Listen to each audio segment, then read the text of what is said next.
और अगली खबर का रुख बड़हलगंज से कर रहे हैं, जहां पर बड़हलगंज नगर पंचायत क्षेत्र के खड़ेसरी गांव स्थित सामाजिक संस्था मानव सेवा संस्थान की ओर से मानव शिक्षा सेवा संस्थान में जनसंपर्क कार्यालय नदवा सराय जिला मऊ में संस्थापक आलोक गुप्ता व भाजपा नेत्री पूनम गुप्ता ने फीता काटकर उद्घाटन किया। संस्था के संस्थापक आलोक गुप्ता ने कहा कि मानव सेवा करना ही मूल उद्देश्य है। पिछले काफी वर्षों से संस्था क्षेत्र में शिक्षा व स्वास्थ्य के माध्यम से गरीब व असहाय लोगों की सेवा करती आई है। उन्होंने बताया कि संस्था का पूरा प्रयास है कि क्षेत्र के अधिकारी गरीब लोगों को उक्त सेवाएं प्रदान की जा सके। उन्होंने कहा कि संस्था द्वारा समय समय पर गांव में गरीब महिलाओं को निःशुल्क स्वास्थ्य सुविधाएं भी दी जाती हैं।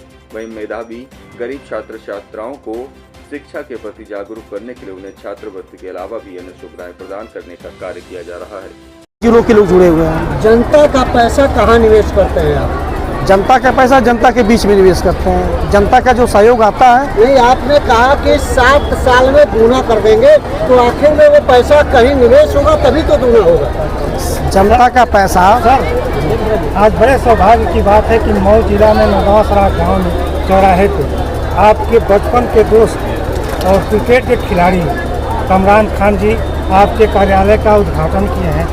इस संबंध में आप कमरान खान जी को और अपने टीम को क्या कहना चाहते हैं? कमरान खान भाई को और इनकी पूरी टीम को मैं बहुत बहुत मुबारकबाद और धन्यवाद दोनों देना चाहूँगा। दिल से धन्यवाद देना चाहूँगा कि जो बचपन की मित्रता थी वो कहीं ना कहीं आज एक बहुत बड़े स्तर का रूप ले रही है, लोगों की समाज सेवा करने का रूप ले रही है। हमारे साथी पत्रकार ने कहा कि हम इस पैसे को इन्वेस्ट कहाँ से करते हैं, तो मैंने कहा अपने संबोधन में मैंने आप ये बात कही, शायद आप हमारे पत्रकार साथी इस चीज़ को समझ नहीं पाए हैं, सुन नहीं पाए हैं। मैंने कहा कि जो टेंट ये लगा हुआ है, इस टेंट का किराया हमारे कामरान भाई ने 40-45 हज़ार रुपये की बुकिंग किया है और ये पैसा इनको तुरंत देना पड़ेगा। हम इस पैसे को टेंट हाउस में इन्वेस्ट करते हैं, इस पैसे को हम अस्पताल में इन्वेस्ट करते हैं, इस पैसे को हम विद्यालय में इन्वेस्टमेंट करते हैं, इस पैसे को हम गाड़ियों में इन्वेस्ट करते हैं। जो जिस पैसे को हम लेते हैं उस पैसे को हम टेंट हाउस गाड़ी जैसी व्यवस्थाओं में लगा करके और वही गाड़ी हम किराए के रूप में छोटे छोटे पार्ट में आदमी आसानी से किस्त में उस चीज़ को मिल जाए। एग्जाम्पल के रूप में अगर मान लीजिए 45 हज़ार रुपये का टेंट ये कामरान भाई ने बुक किया है तो 45 हज़ार रुपये तो आज ही देना पड़ेगा। क्या ऐसा नहीं हो सकता कि कामरान भाई को कोई टेंट वाला मिल जाए और ये कह दे कि हमसे 45 हज़ार रुपये का टेंट ले लीजिए, हमको 3-3 रुपये देते रहिएगा, तब इनको कितनी खुशी होगी।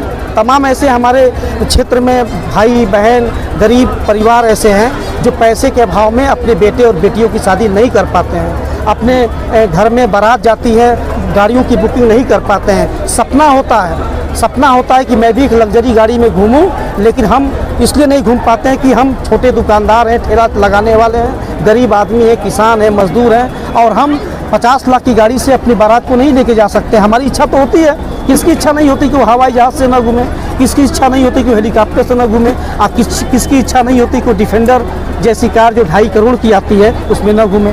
तो अगर हम जनता का पैसा ऐसी व्यवस्थाओं में लगाएं जिससे लोगों की ज़रूरतों को भी पूरा किया जा सके, लोगों के बीच में रह के ईमानदारी से काम किया जा सके, 2 रोटी हम उनसे मांग के खा लें और उनके पैसे को सही दिशा में लेके चल करके उन तक सहयोग पहुंचाने का काम करें, कोई बुराई नहीं है इसमें। सर, मैं एक चीज़ आपसे पूछना चाहता हूँ, जब सबके दुख सुख में आप पहुँचते हैं, वह व्यक्ति आपका पैर छूता है और आपको सम्मान से बैठाता है और उसके बखूबी तरह से बैठ करके उसके कमियों को सुनते हैं और जो उसके यहाँ कुछ नहीं उपलब्ध हो पाता उसको सुनते हैं। उस गरीब परिवार की मैं बात करता हूँ जिसके यहाँ कुछ जुट नहीं पाता, एक अनाज भी नहीं जुटता है। और ये धना के तो बहुत है इस क्षेत्र में, लोग इस तरह से ध्यान नहीं देते जैसे आप दे रहे हैं, तो आपको कैसा महसूस होता है जो उन लोगों के बीच में आप बैठ के उन लोगों की बात सुनते हैं? देखिए, कुछ दिन पहले आप ही लोगों की तरह हमारे एक मित्र थे, वो भी पत्रकार ही हैं, आए थे।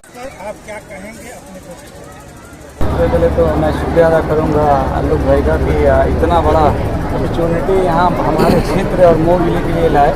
और जब हमारी भैया से जब बात हुई थी तो जब इनकी बात मैंने सुना तो मुझे वाकई लगा कि ये भैया बहुत बड़ा काम कर रहे हैं, समाज के लिए काम कर रहे हैं। जैसे कि गरीब मजदूर, ठेला वाले, हर आदमी मतलब पैसा तो कमा कर उड़ा देता है बट से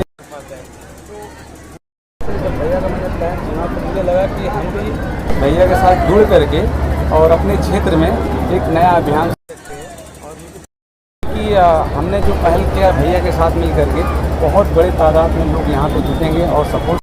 और सबसे बड़ी बात है कि जो जिस तरीके से लोगों का मदद करते हैं, आपको ये भी मालूम हो कि हर साल इन्होंने ऐसा एक अभियान चलाया कि 22 गरीब लड़कियों की शादी कर रहे हैं। तो ये बहुत बड़ा एक पहल है और मुझे नहीं लग रहा है, मुझे पूरा यकीन है यहाँ समाज के ऊपर और मुझे ये भी यकीन है कि इंशाल्लाह एक दिन ऐसा आएगा कि हम पूरे उत्तर प्रदेश को जोड़ लेंगे और हर घर आदमी को जोड़ेंगे, क्योंकि जो इनके साथ जो लगी हुई जो टीम है वाकई बहुत मेहनत करता है और स्पेशली भैया इतना मेहनत करते हैं, इसलिए वो टीम जो है मेहनत कर रही है। तो मुझे पूरा यकीन है कि 2-4 साल में हम पूरे उत्तर प्रदेश को कवर कर लेंगे इंशाल्लाह, हर घर को कवर करेंगे। धन्यवाद।